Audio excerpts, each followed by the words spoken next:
This video will run you through how to create a mail merge from a Google form. Plenty of uses, but particularly if you're looking to help your students scaffold their thinking and turning scaffolded questions into a report. Okay, first things first, let's go into the form we're going to be using. Now I'm just going to run you through the steps of how I set up the form that you've just used in this workshop. So this is what the form looks like in the editing phase. I'm going to go into responses and click view responses. Now this currently has nothing in it, but that doesn't mean we can't set up our AutoCrat mail merge ready to go. So what we need to do from the sheet here is click on to add-ons and go to AutoCrat. Now if you haven't got AutoCrat, which I'm guessing most of you won't, you'll go to get add-ons.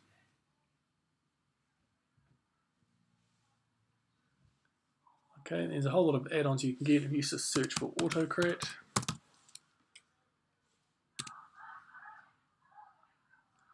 There it is there. Just click to download it. Now it'll ask you to authorize a couple of things there. They're just standard things, so you just need to click OK for those. And once you've got it, into it and click launch.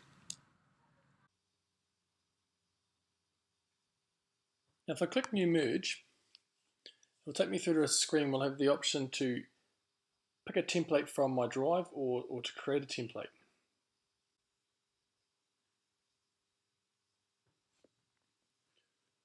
Now in my experience, create a template is not a very good option to choose. So what I recommend you do as common practice is to create a template before you start. So what I'm going to do is close out of this, go into my drive,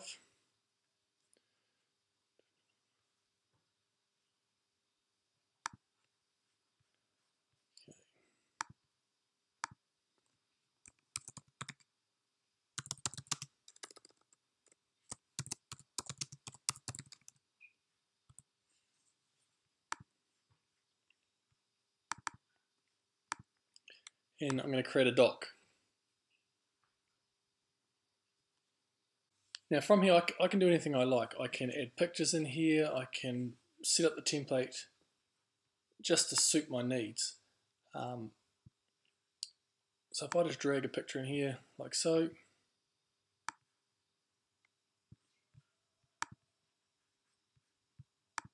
set that up. The key thing that AutoCrat looks for is the merge fields. Now that's the sharp brackets. So by setting that up, when I configure AutoCrat, I'm going to ask AutoCrat to look in my spreadsheet, find the column that's associated with name, and then for each response to auto-populate that area with the response created from the Google form.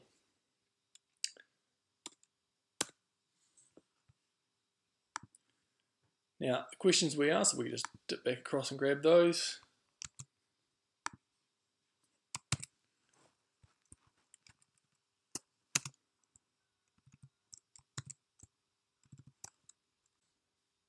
Now, next key thing to note.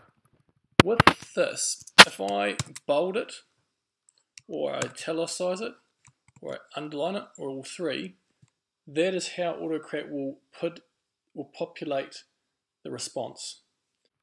So if we test that out, we'll get rid of the bold and the underline, but we'll leave it as italicized. Next question.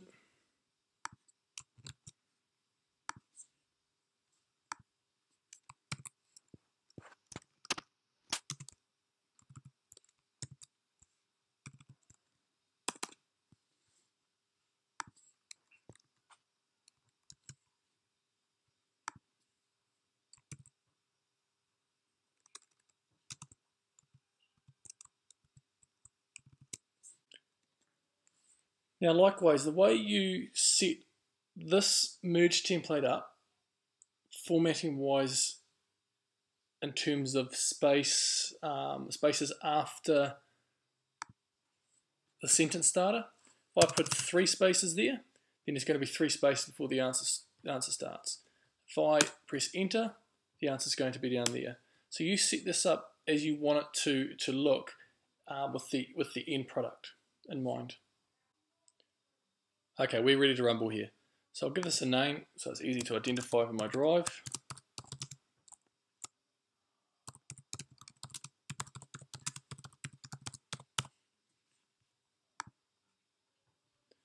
And I'll close that down.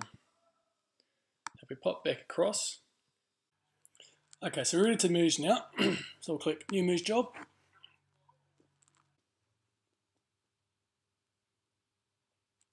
Right, I want to choose template from Drive.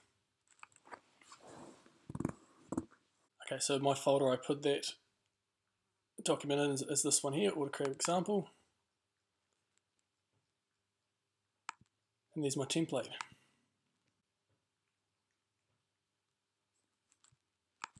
Give this a name.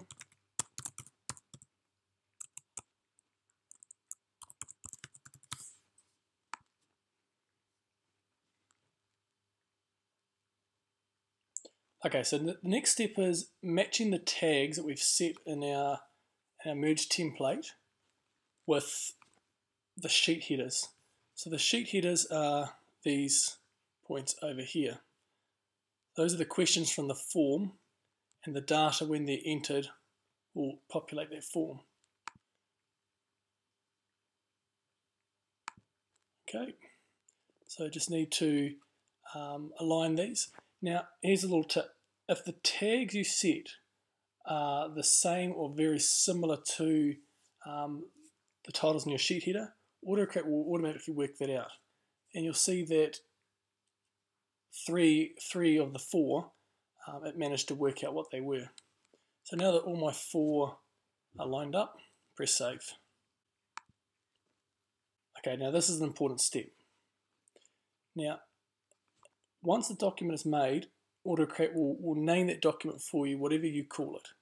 So, what's really good is to grab these absolute values here from your document, and I always usually name it, tag it to the name.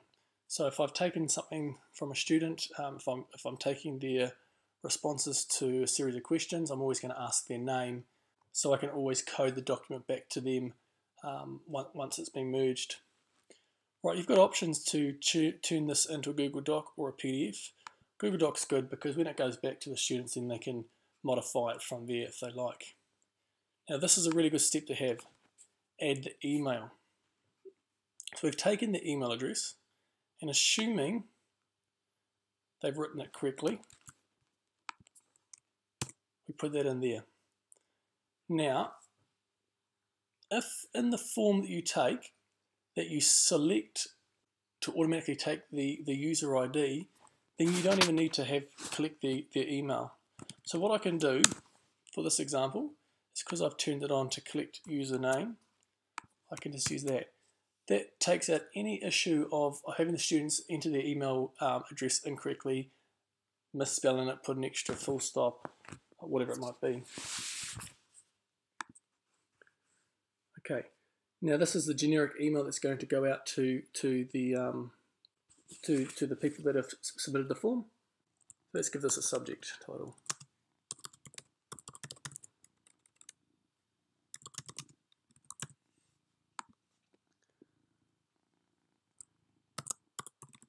Okay, same thing here, we can use these absolute values in our email.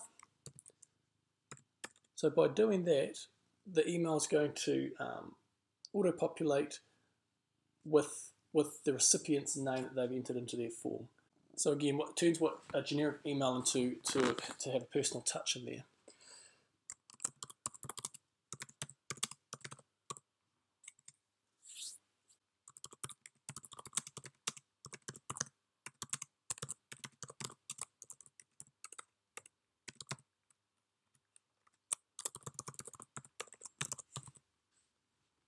Okay, so put any address in there you want.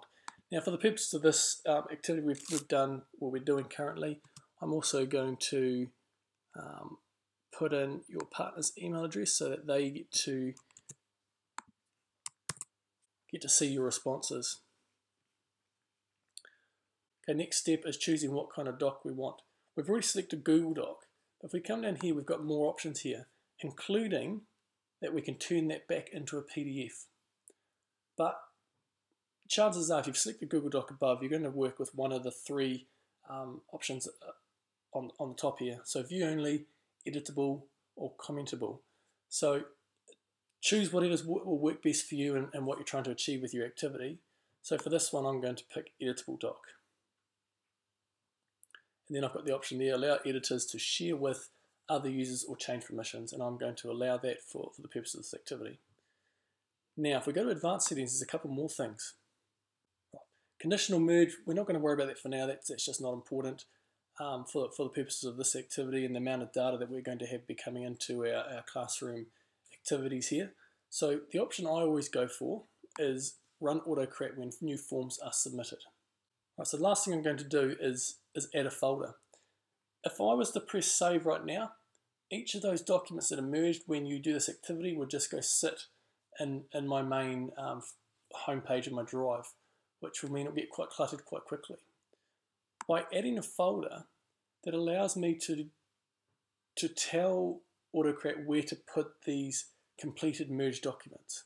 So I'm going to put them inside this AutoCrat example folder that I've set up. Okay, and we ignore secondary folder key, that's just not important. And then press save. Okay, that's it for this tutorial. Hopefully that's been useful. This will be a resource that you can come back to remind yourself of the steps if you forget anywhere along the way. But after a couple of times of using AutoCrat, you'll be fine with no problem at all.